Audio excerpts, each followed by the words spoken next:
ఆకాశాన్ని తాకాలని కలలుగన్న దేశమిది. నక్షత్రాలను తాకి తిరిగొచ్చిన మట్టి భూమి ఇది. ఈ బ్రహ్మాండాన్ని చీల్చి సాగిపోయే రాకెట్లకు నిలయంగా నిలిచిన భరతభూమి మరోసారి చరిత్ర సృష్టించనుంది. రాకేష్ శర్మ తర్వాత మరో భారతపుత్రుడు అంతరిక్షంలోకి వెళ్లనున్నాడు. వ్యోమగామి శుభాంశు శుక్లా ఇప్పుడు అంతర్జాతీయ అంతరిక్ష కేంద్రానికి వెళ్లనున్నాడు. భారతదేశ గర్వాన్ని విశ్వానికి చూపించనున్నాడు. మన భారత జెండా మొదటిసారి అంతర్జాతీయ అంతరిక్ష కేంద్రం గోడలపై ఎగురబోతోంది. ఇంత అపూర్వమైన సమయంలో మన హృదయాల్లో మూడే మూడు మాటలు మోగుతున్నాయి.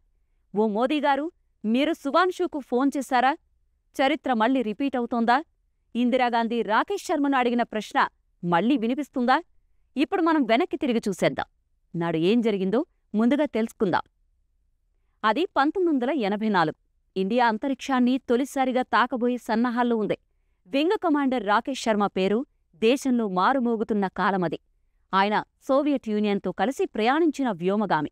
తొలిసారి భారత్కు చెందిన వ్యక్తి స్పేస్లో ప్రయాణించిన ఆ క్షణాలను యావత్ దేశం ఆస్వాదించింది.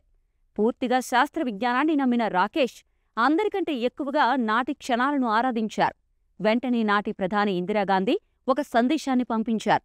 ఆ సంభాషణ అక్షరాల చరిత్రలో నిలిచిపోయింది. ఇండియా నీకు అక్కడి నుంచి ఎలా కనిపిస్తోందని ఇందిరా వేసిన ప్రశ్నను ఇప్పటికీ ప్రజలు గుర్తు తెచ్చుకుంటారు. అయితే ఇందిరా అడిగిన ప్రశ్న కంటే రాకేష్ చెప్పిన సమాధానం యావత్ దేశాన్ని కదిలించింది.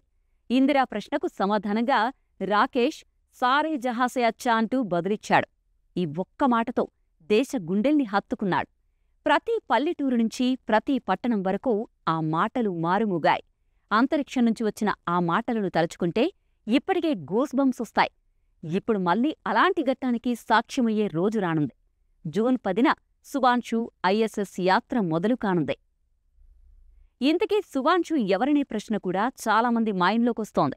అక్టోబర్ 10, 1985న ఉత్తరప్రదేశ్ లక్నోలో పుట్టిన శుభాంశు శుక్లా 2006 జూన్లో ఐఏఎఫ్ ఫైటర్ వింగ్లోకి నియమితులయ్యారు.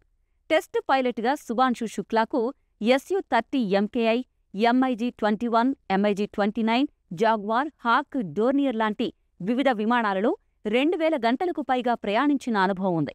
ఇక భారత వైమానిక దళంలో గ్రూప్ కెప్టెన్గా పనిచేస్తున్న శుభాంశు శుక్లా ఇస్రో చేపట్టబోయే మానవ సహిత అంతరిక్ష మిషన్ గగన్యాన్కు ఎంపికైన నలుగురు వ్యోమగాముల్లో ఒకరు. 2019లో శుభాంశు శుక్లాకు ఇస్రో నుంచి కాలొచ్చింది. అంతరిక్షంలోకి వెళ్లేందుకు ట్రైనింగ్ తీసుకోవాలని ఇస్రో శుక్లాకు సూచించడంతో రష్యాలో అడుగుపెట్టారు శుక్లా. మాస్కోలోని యూరీ గగారిన్ కాస్మోనాట్ శిక్షణా కేంద్రంలో కఠినమైన శిక్షను ప్రారంభించాడు. ఇలా అంచెలంచెలుగా ఎదిగిన శుభాంశు శుక్లా ఇప్పుడు ఇండియా గర్వపడే స్థాయికి వెళ్లాడు. అందుకే శుభాంశుకు ఇండియా మొత్తం ఆల్ ది బెస్ట్ చెబుతోంది.